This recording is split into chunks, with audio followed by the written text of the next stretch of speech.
जहाँ रहता है, परिवार का रहता है और शहडोल जिले वासियों बाद में संभाग भी बन गया। अब उस समय कांग्रेस की सत्ता रही।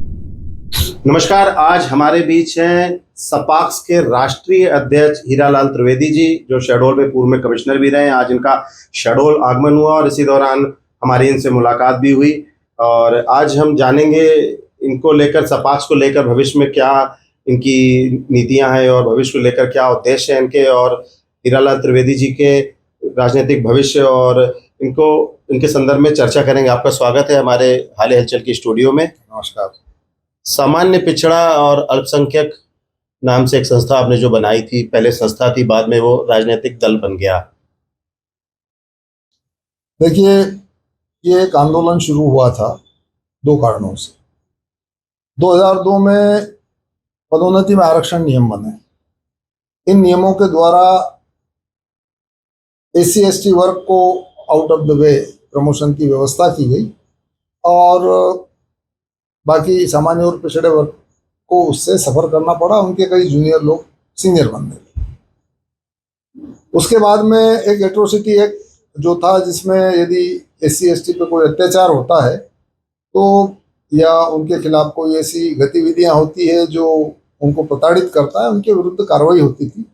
और ये एक्ट भी 1989 में बना था।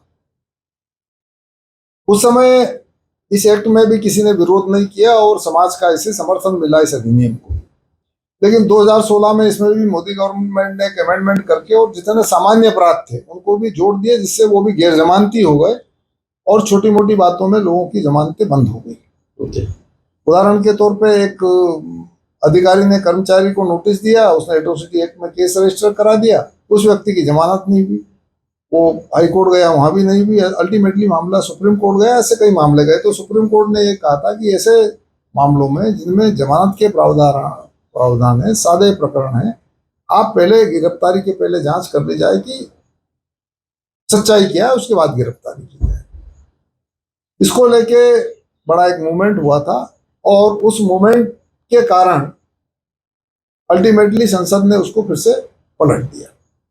इन सब बातों से लोगों में एक आक्रोश था 2018 में, और इन सब बातों को लेके आंदोलन किया। सपाक्स ने भी आंदोलन किया, समाज ने भी आंदोलन किया, सभी सामाजिक संगठन आगे आए और एक उस समय ये स्थिति पैदा हुई कि इन सब चीजों में कोई ना कोई सुधार होना चाहिए। लेकिन संसद ने कोई सुधार नहीं किया। सुप्रीम कोर्ट का वो पलट दिया उन्होंने।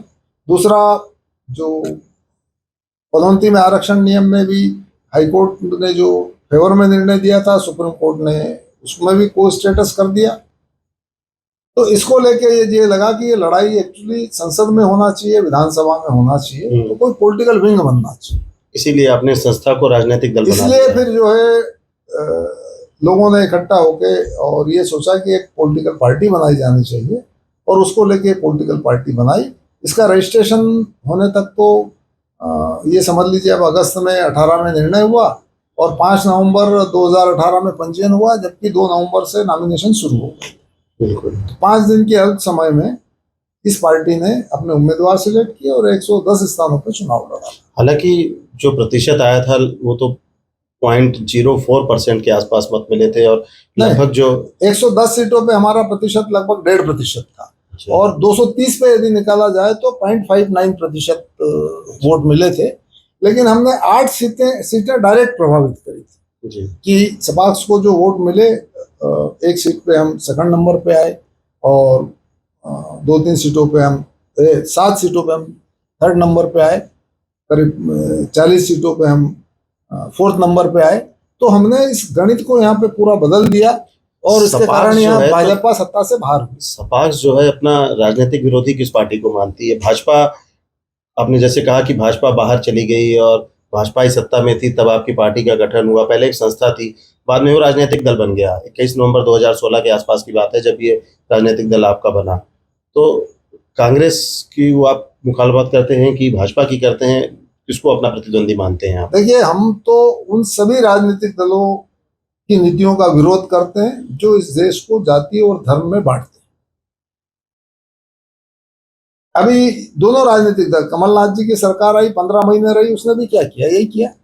उन्होंने कहा ये हम इस जाति को दे रहे, ये उस जाति को दे रहे, ये उस जाति की सुविधा, ये इस जाति का कानून, ये उसका ये कानून, और फिर से शिवराज सरकार आई वो भी कर रही आपका मानना है, आपकी पार्टी की विचारधारा कहने का मतलब कि जाति और धर्म से हटके है। राजनीति बिल्कुल, करनी हम ये चाहिए। चाहते हैं कि एक समान कानून हो, एक समान योजनाएं बने।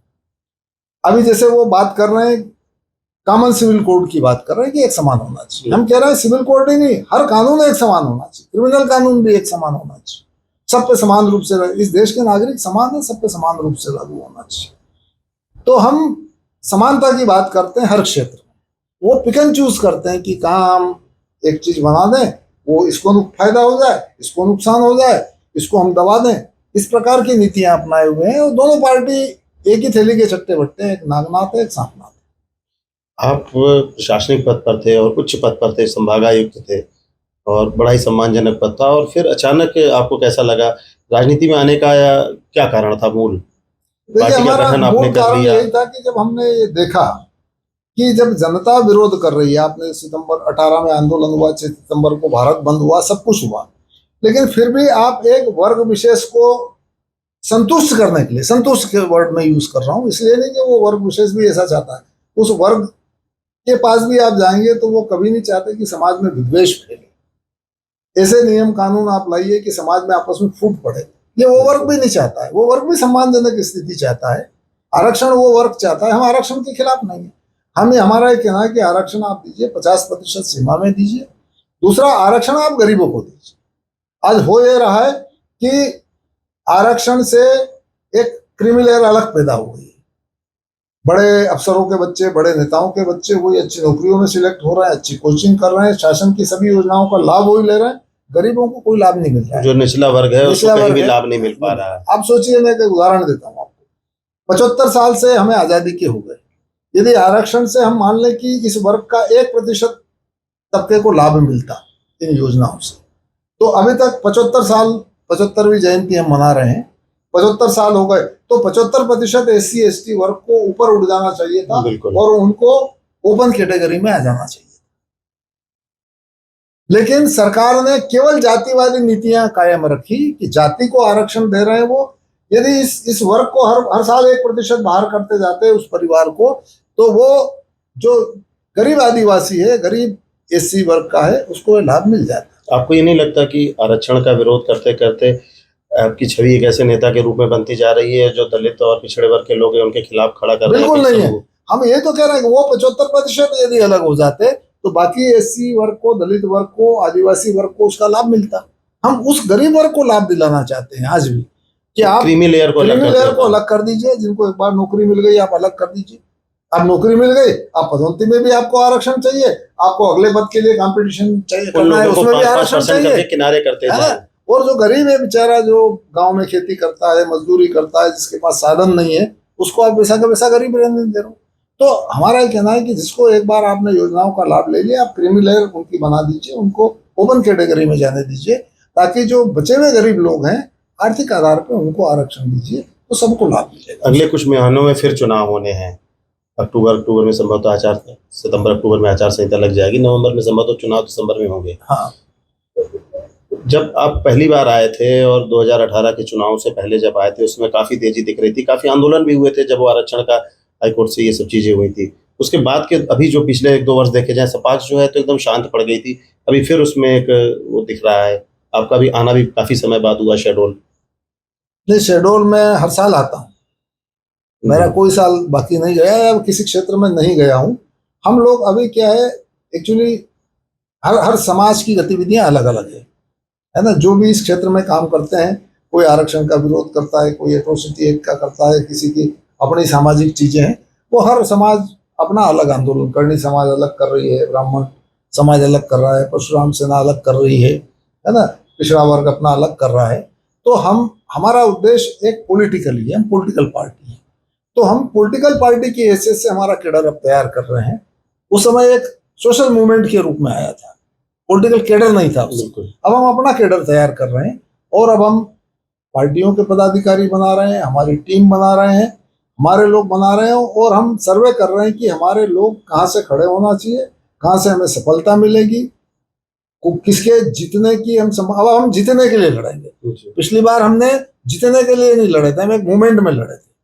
अब हम जीतने के लिए लड़ेंगे, तो हम भले ही कम सीटों पे लड़ें, लेकिन इस बार हमारा रिजल्ट सॉलिड आएगा और हम जनता के बीच में। आपको विश्वास है कि कुछ आपके विधायक चुनकर विधानसभा बिल्कुल पहुंचेंगे? बिल्कुल, इस बार हम विधानसभा में हमारी पेट करके बताएंगे और इस बार हमारा प्रयास ये रहा कि सत्ता की कुंजी हमारे हाथ में रहो, हमारे बिना कोई सरकार नहीं बना सकती। जैसे कि केंद्र में भी इस समय चल रहा है, भारतीय जनता पार्टी के विरोध में लगभग पार्टियां एक साथ हो रही। पटना में हुआ, अभी कर्नाटक में अभी बैठक हुई थी।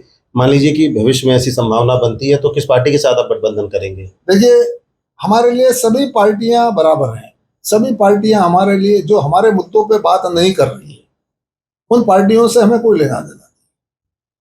क्योंकि आज जितने, चाहे वो अभी ये क्या एनडीए बना है, दूसरा इंडिया बना है ना, ये सब वही है, एक थैली के छट्टे बट्टे ही हैं। सब लोगों में फूट डाल के जातिवादी बातें करते हैं, धार्मिक बातें करते हैं, एक दूसरे की टांग खींचते हैं और सत्ता में आना चाहते हैं।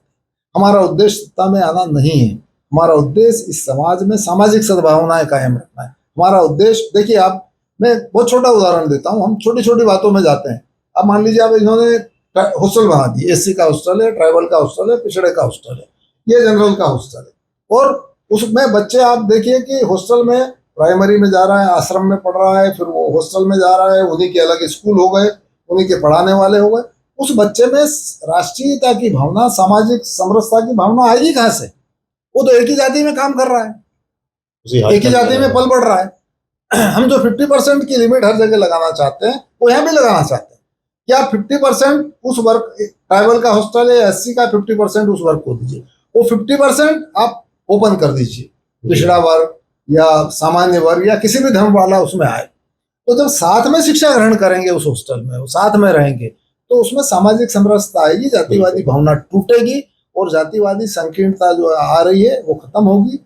समाज में सद्भाव आएगा, राष्ट्रीय एकता की भावना आएगी।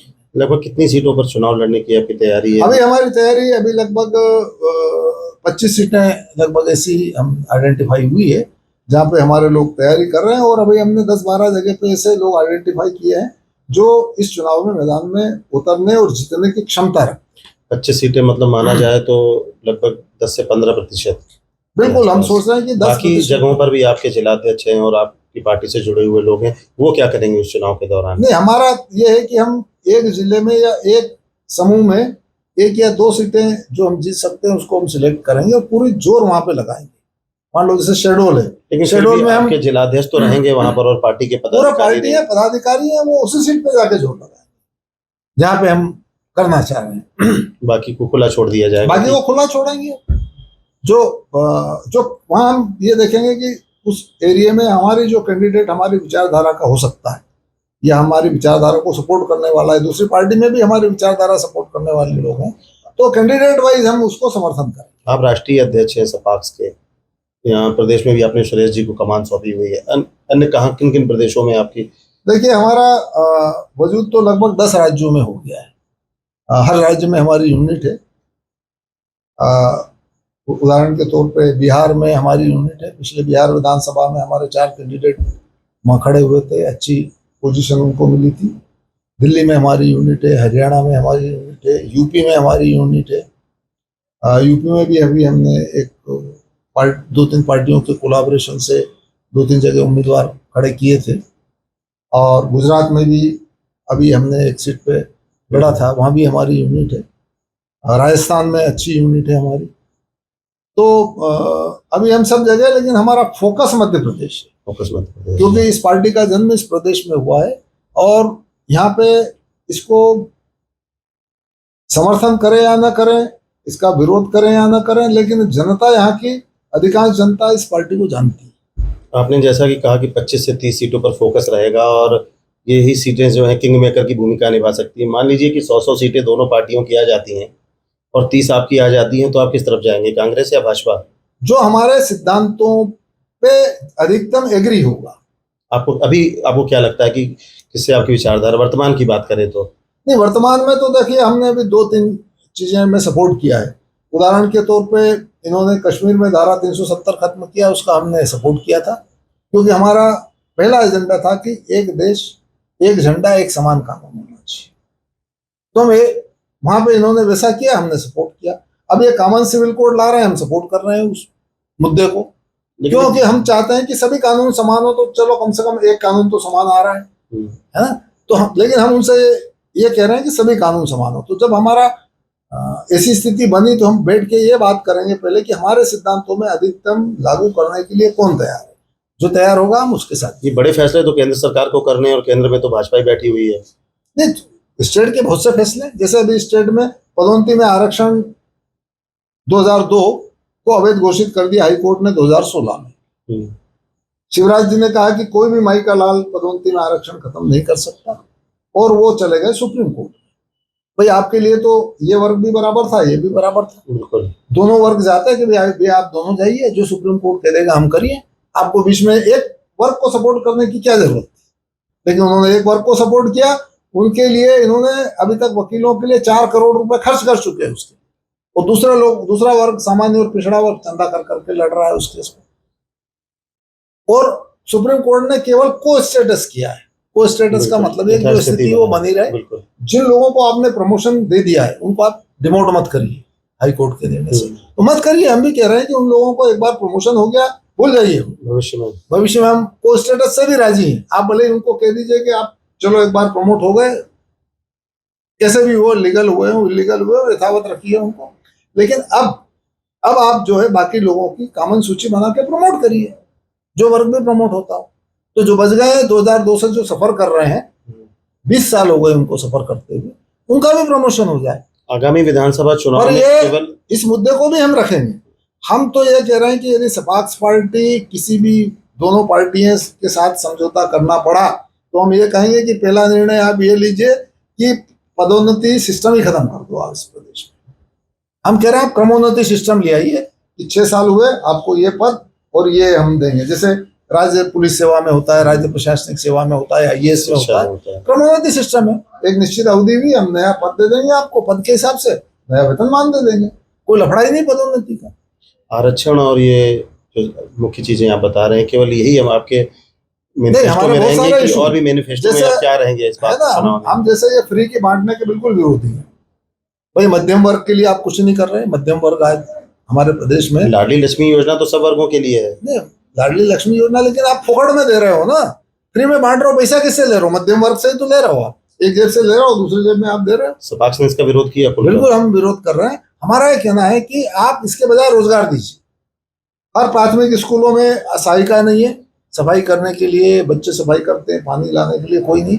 एक सहायिका बड़ा स्कूल में 2 रखिए आप, मिडिल में आप 2 रखिए, हाई स्कूल हायर सेकेंडरी में आप रखिए जहाँ चपरासी नहीं है। आप सहायिकाएं तो जैसे आंगनवाड़ी में कार्यकर्ता के साथ सहायिका है, आप इस स्कूल में सहायिका ही कर दीजिए। आप 1 साल में हम 1 लाख महिलाओं को रोजगार दे देंगे।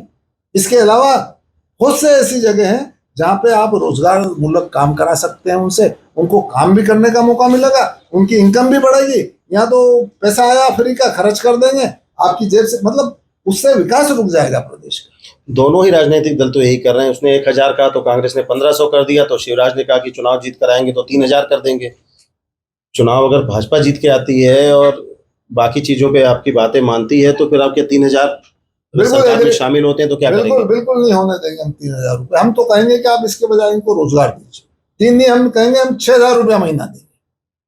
लेकिन जहाँ जरूरत है वहां हम उनको रोजगार में लगाएंगे, उनसे काम लेंगे, उनको योजनाओं में हम लाभ देंगे, ताकि उससे क्या होगी, हमारी इकोनॉमी डेवलप होगी, प्रदेश की इकोनॉमी डेवलप होगी। आर्थिक दृष्टि से हमारा प्रदेश सक्षम होगा यदि हमने ऐसा किया तो। और यदि हमने फ्री में दे दिया तो वो पैसा भी चला गया और न उनको फायदा हुआ, न जो है प्रदेश को फायदा हुआ, न हमारी इकोनॉमी मजबूत हुई। मूलतः उज्जैन के रहने वाले हमारे साथ जो स्टूडियो में आज मौजूद हैं, पूर्व संभागायुक्त रहे हैं शहडोल के, और काफ़ी लोग आपको सपाक्स के बारे में, जब सपाक्स का उदय हुआ और आप उसके अध्यक्ष बने, राष्ट्रीय अध्यक्ष बने, तब जानने लगे। एक कुछ ही जिले होंगे जहां आपकी नियुक्ति रही होगी इस दौरान, 8 जिले, 10 जिले या 12 जिले। बाकी के जिले के लोग जो हैं सपाक्स को तो जानते हैं। जैसे दूसरे प्रदेशों की भी बात करें तो आपके बारे में, व्यक्तिगत जीवन के बारे में कुछ हम चाहेंगे कि आप बताएंगे कि मतलब मूलतः उज्जैन के हैं, ये बात भी सही है। कुछ लोगों को मालूम है, लगभग 68 साल की उम्र है आपकी। हमने फेसबुक से आपके देखा, उसमें 1955 में आपका जन्म हुआ है।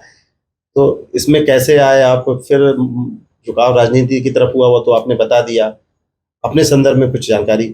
देखिए, मैं बचपन से गांव में रहा हूँ। जी। मेरे पिताजी गांव के मुखिया थे, पटेल थे, और उस समय मध्यम वर्ग की भी आर्थिक स्थिति बहुत अच्छी नहीं होती थी। स्कूल नहीं होते थे। हमारे गांव में चौथी तक स्कूल था। मैं 5वीं से, हमारे गांव से 6 किलोमीटर एक स्कूल था, वहाँ रोज पैदल जाता था, पैदल आता था बस्ता उठा के। और बरसात में भी यही करते थे हम लोग। तो हमें लगभग 4 साल, चौथी से लेकर 8वीं तक वहाँ पढ़ा। फिर बड़नगर तहसील है, वहाँ हायर सेकेंडरी किया मैंने, फर्स्ट ईयर वहाँ किया। फिर सेकेंड ईयर में एडमिट हुआ। फिर मैं टीचरशिप में लग गया। फिर कुछ दिन टीचरशिप किया और प्राइवेट एग्जाम देता रहा। फिर मैंने एमए फाइनल फिर से वहाँ से किया, विक्रम यूनिवर्सिटी से। मैंने यूनिवर्सिटी टॉप किया था सोशल साइंस में, उज्जैन से। और फिर हम पीएससी में बैठे, और मैंने लॉ भी किया, डबल कोर्स किया था उस समय। लॉ ग्रेजुएट भी हूँ, वो भी फर्स्ट क्लास किया था मैंने। और मेरा एमपीपीएससी से 1979 में डिप्टी कलेक्टर के रूप में सिलेक्शन, और 1993 में मेरा आईएएस के लिए चयन हुआ। तो मैं आपके पड़ोस में बालाघाट में भी रह चुका हूँ, धार में रहा हूँ, भोपाल, भिंड, सभी क्षेत्र में लगभग मैं घुमा हूँ। और लेकिन गांव से मेरा अटैचमेंट तब भी था, आज भी है। खेती में तब भी करता था, आज भी खेती करते हैं। और हमारे समाज के लोगों से, गांव के लोगों से मेरा जुड़ाव तब भी था, आज भी। तो मुझे गांव की पूरी स्थितियां पता है, वहाँ का सोशल नेटवर्क पता है, सब चीजें पता है। तो मैंने जहां भी मैं रहा हूँ, मैंने पब्लिक इंटरेस्ट में बिना डरे, निडर होकर मैंने काम किया। शहडोल के लोगों को आज भी याद है जब आप यहाँ पर संभाग आयुक्त थे शहडोल में, उस समय अभियान आपने चलाया था तालाबों को लेकर, और भी काफी चीजें थी। उसको लेकर आज भी वर्तमान किया जो आपके बाद संभाग आयुक्त हैं, लोग उससे तुलना करना नहीं भूलते। तो मैंने वही हमेशा रखा है कि हम पब्लिक इंटरेस्ट में काम करें। शासन ने हमको एक जिम्मेदारी दी है, हम किसी के पक्षपात न करें। ऐसा नहीं है कि नेताओं की हम सुनते नहीं थे। नेताओं ने, यदि हमें जनप्रतिनिधि ने एक बार कह दिया कि साहब आप ये प्रॉब्लम है, आप इसको समझ लीजिए, तो हम उसको तत्काल उस प्रॉब्लम को दूर कर देते थे। अखबार में कोई चीज छपी है नेगेटिव की, ये यहाँ गड़बड़ हो रही है, वहां हो रही है, हम हर कटिंग पे एक्शन लेते थे। और यदि गलत छपा है तो हम पत्रकार से पूछते थे। मैंने कहा भैया ये आपने क्यों छापा, ऐसा तो नहीं है, सही है।